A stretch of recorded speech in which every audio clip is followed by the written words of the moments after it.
As the inauguration of the 10th National Assembly in Nigeria approaches, the race for the leadership of the country's legislative arm has started. Senators-elect and some sitting senators who are returning have indicated interest in the Senate presidency, with regional politics and religion coming to the fore. With Nigeria already having a Muslim president and vice president-elect, and the Southwest and the Northwest already holding key national positions, other regions are asking for recognition.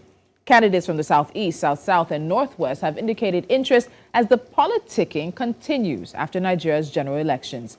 While the All Progressives Congress has not made any decision on zoning of the National Assembly's leadership, there are more than enough opinions and suggestions to go round.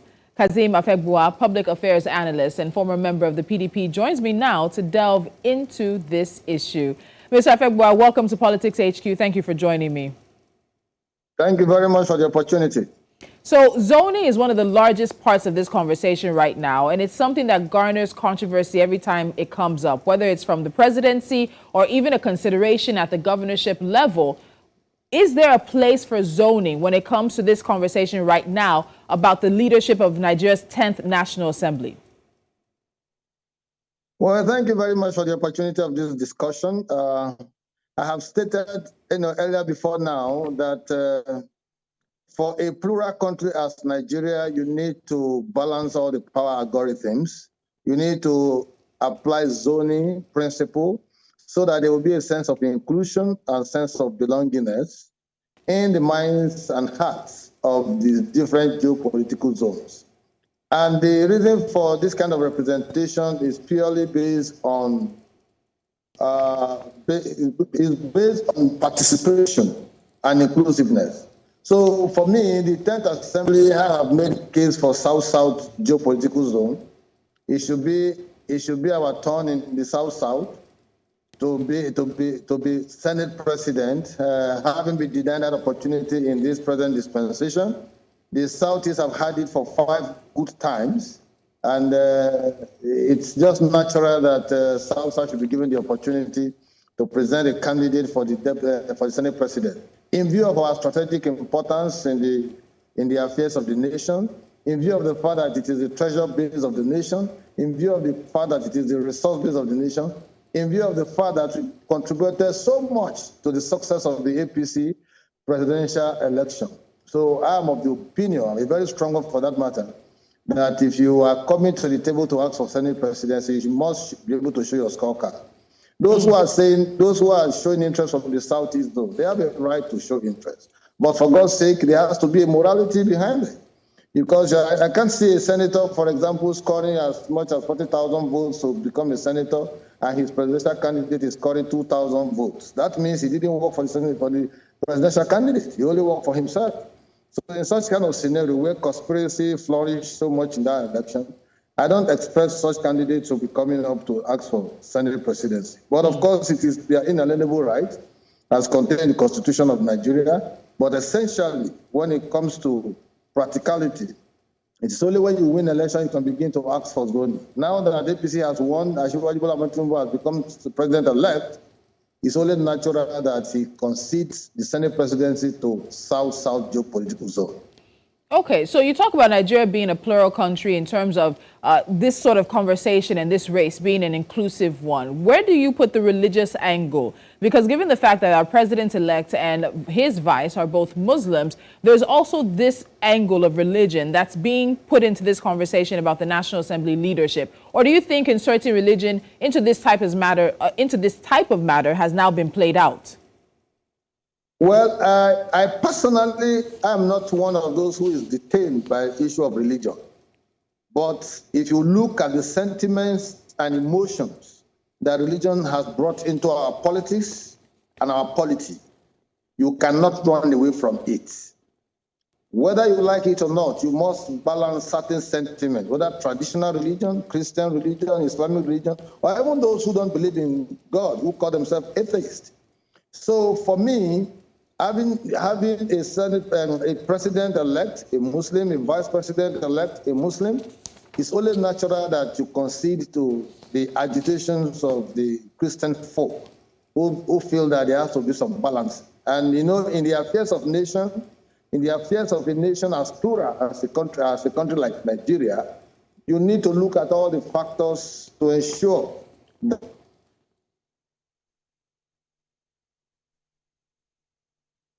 on ethnicity, clannish interests, and what have you. But essentially, I'm looking at competence, merit, and the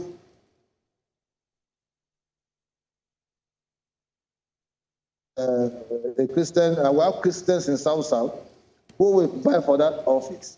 But if the Northwest are asking for it, you surely know that they will be asking for a Muslim Senate president. I don't think the president-elect will even support such a thing. But essentially, you need to carry people along based on geopolitical interest. In the South, for example, we have a ranking senator, Senator Godswill Akpabio. He has indicated interest to contest for this position. We are looking forward to, to the support of other senators from other geopolitical zones. Let South be given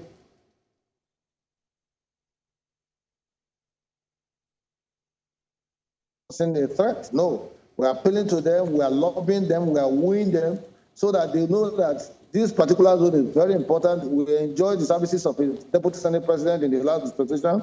It's only natural that they should give us the Senate president this time around, so that they can complete the route. Okay, so as far as apologies for interrupting you, but let me get into this this answer you're answering, because it was actually part of my next question. So there are a number of names, and there are wishes, as you've stated, in terms of seeing the Senate presidency go to a specific region. But let's talk about some of the names in the mix right now that Nigerians are really hearing. We're hearing Ahmad Lawan, of course, the current Senate president, Ali Ndume, who's also a serving senator right now, both of them from the Northeast. We have Sani Musa from North Central. Orji Uzor Kalu from the Southeast is also in the game, as well as you said, former Governor Godswill Akpabio from the South. There's also Baru Jibrin from the Northwest, Solomon Adeola from the Southwest, and even Adams Oshiomhole, former governor and former chairman of the APC. And there's also conversation around the potential for former governors to likely favor a former governor who's now also in the National Assembly, and current senators to favor one of theirs who's now also in the National Assembly as well. I know what your wishes are, but when you look at this as sort of like a chessboard where we have to put the players on a stage as it is, who are your top 3 or your top 4 front runners for this conversation, for this Senate leadership in particular? Okay, let me quickly run through those names you call. The vice president-elect is from Northeast zone, and it's from Borno, where Ali Ndume comes from. I don't think Ali Ndume is looking for this position. If my reading is right, Ali Ndume should be supporting Godswill Akpabio, because they are quite close friends, and he understands and he knows the capacity of Godswill Akpabio. Ahmed Lawan has served his own term this time around from the Northeast zone. So he's a Muslim. I don't think it would be proper for him to, except he wants to implode to the country, even though I personally don't believe, but my personal interest may not override the general agitations, the general cry about Christian representation. So anyone who is from Northwest, Northeast, and all of that, Sani Musa from North Central is a Muslim and all of that, they should please allow peace a chance. It may not be in your own interest to say you want to quit the race, but it should be Christian, the Senate president, if possible, Christian speaker, so that there could be some balancing. People are just talking about Northwest, Northeast, this, that. They should look at the geopolitical balancing. For me, South region is best suited to be given this opportunity, because even though it is the zone the zone is PDP's stronghold, the APC was able to penetrate that zone, won election at the presidential level in Rivers. Every other state of South they came second, and they scored more than 40% of the votes. So that places South in a good state, to take the shot.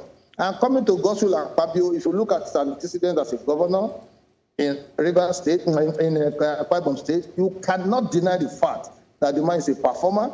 The man is result-driven. The man is utility-driven. The man has the quintessential credentials to preside over the 10th Assembly in such a way, because he has built network across the country. He's like an ambassador to the South. So for us to have such a man at the helm in the lawmaking house would be a good thing for us. And don't also forget that Godswill Akpabio was a former senator, he's a ranking senator. He was also a minister of Niger Delta, and for the 3 years he was a minister, he brought a lot of innovations and reforms into the NDDC. A place, the headquarters of NDDC, that used to be a rented apartment, they were paid 300 million naira per year. He was able to complete a 31-year-old NDDC headquarters that was abandoned since 1994, and the NDDC moved to that headquarters, and that's where they are using today. You need people who are result-driven, who understand the issues, who understand the dynamics in the country and the intricate logic of Nigerian Federation.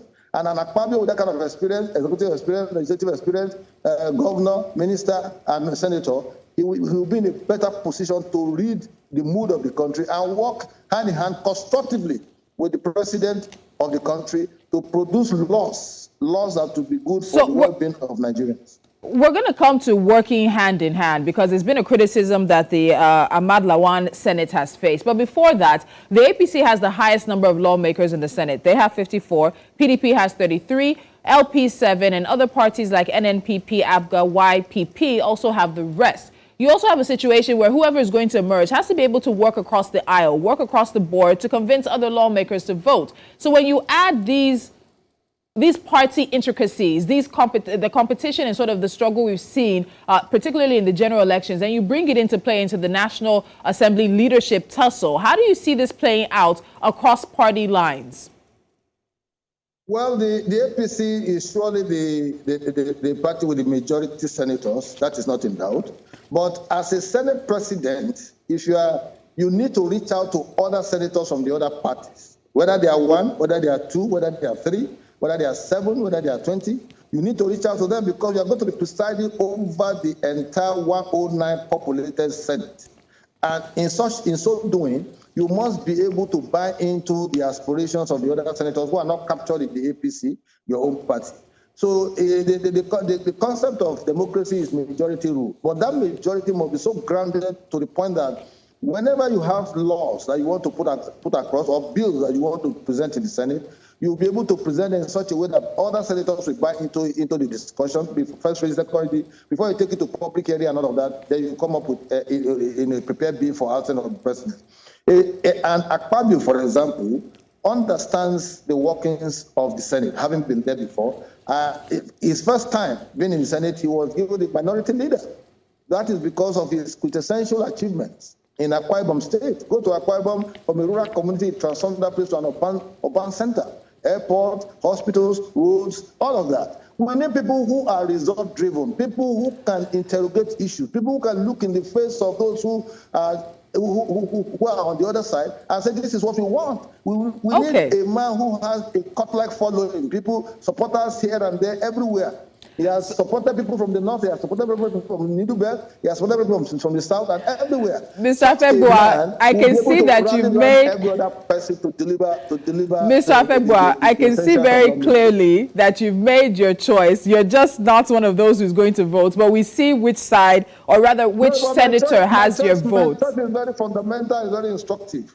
All these things I'm telling you, they are the truth. I'm not telling you lies. That's fine. That's fine. I want us to move the conversation ahead now because you talked about somebody who can work constructively with the presidency. And the past two Senate leaders, there's been some interesting comparisons between their styles of leadership and their styles of working with, or in some instances, some would say against the current administration. So the Ahmad Lawan-led Senate has been very criticized for being too close to the executive and not providing enough checks and balances to the Buhari administration. But we also know what happened with the Bukola Saraki-led National Assembly as well, him sitting as Senate president. And some said that it was just a little bit too combative, given that they were supposed to be members of the same party. So whoever is going to come in has to be someone who will be strong enough to challenge the executive, but also find a good balance in working with them. So what lessons do you think we need to take from this outgoing National Assembly? And given some of the front runners we see for the leadership of the National Assembly, do you think Nigerians should expect more of the same without necessarily focusing on one individual? Okay, thank you very much. You see, take this hope that the relationship between the Senate, the legislature, and the executive is not that of cat and dog. It is that of symbiotic relationship, mutual relationship that is constructive, that is interrogative, that has the ability of presenting issues holistically, looking at the entire country as their constituency. Because we're talking of lawmaking, you make laws, you are talking of execution of laws, but that is the side of the executive. So the two of them must, as a matter of necessity, work together hand in hand and ensure that they are able to balance all the acts to meet the expectations, the yearnings and aspirations of Nigerians captured in the 200 million people that we have across the country. Once you see a legislator that is quarrelsome, contending issues with the executive without necessarily putting the nation's interest at heart, then there is a problem. But there's oftentimes the tendency to say a rubber stamp assembly, because there are times that you should ask questions from the president without necessarily being confrontational. You must be able to balance the issues. You must look at the interests of the country, interests of Nigerians, and see what laws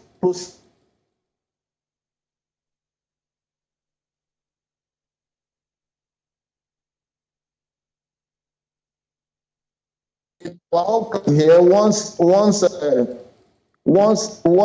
Senate or what do you call it now? Once a Senate is kowtowing to executive, they say it's rubber stamp. It shouldn't be. That shouldn't be the issue. It's a symbiotic relationship. There's what they call lobby. There's what they call wooing. These are all legitimate, processes and procedures for getting the lawmaker to see reason in the eyes of the executive, and also to woo the executive to see reasons with what the legislature is doing. So it's a two-way traffic. One way in, another way out. But the point of convergence must be the interest of the overwhelming majority of Nigerians at all times. So, Mr. Afegbua, before I let you go, this is my final question. So, Senator Ali Ndume of the APC says his party should leave the leadership of the incoming 10th National Assembly open and not zone it. We've also heard from a former Minister of Mines and Steel Development, Abubakar Buhari, who says that the APC should actually zone the Senate presidency to the North Central geopolitical zone, and that this would help the region address the issues of insecurity, poor infrastructure, and other forms of economic sabotage. Some have said the Northwest should be left out of consideration because it has produced 4 speakers since 1999. But there are also those who say with 5 Senate presidents coming from the Southeast since 1999, it should also be left out. So we know that the APC's National Executive Committee will be meeting sometime this month and will end up taking a position on possibly the zoning arrangements for the presiding officers of both chambers of the National Assembly. What do you really think will come out of that meeting? Do you think the APC's National Executive Committee will be responsive to some of the yearnings and some of the suggestions, recommendations that have come out, or will we see something come out that at the end of the day is not what the majority of Nigerians will be happy with? The reason I left PDP was because they refused to adhere to the provisions of Fiscal Constitution, Article 7, subsection C, because which talks about zoning. Zoning is very fundamental, it's very key in the life of a plural nation. That is the only way you can balance all the power algorithms to ensure that power is not skewed in support of one geopolitical zone against the other. The APC must deliberately and consciously zone these positions, Speaker, Deputy Speaker, Senate President, and all of that, and balance all the factors of power. Because it is one thing for you to acquire power, distributing power is also another indulgence. So for me, APC will be meeting, whether they meet, it should be, please tell them, it should be South-South Senate Presidency, then they will balance the other places. Speaker can go to North Central, it can go anywhere, but there has to be South-South Senate Presidency, Speaker, Deputy Speaker, SGF of the Federation, and any other position. But the legislature is very key and fundamental in our democracy because we're talking about lawmaking. And we don't need to give a rookie, to be a Senate President. That's why I earlier told you that my interest and my expectation would be that they will give to an Akpabio, who actually stepped down for Bola Ahmed Tinubu at the primaries of the APC and mobilized his delegates to support Asiwaju for the candidature of the party.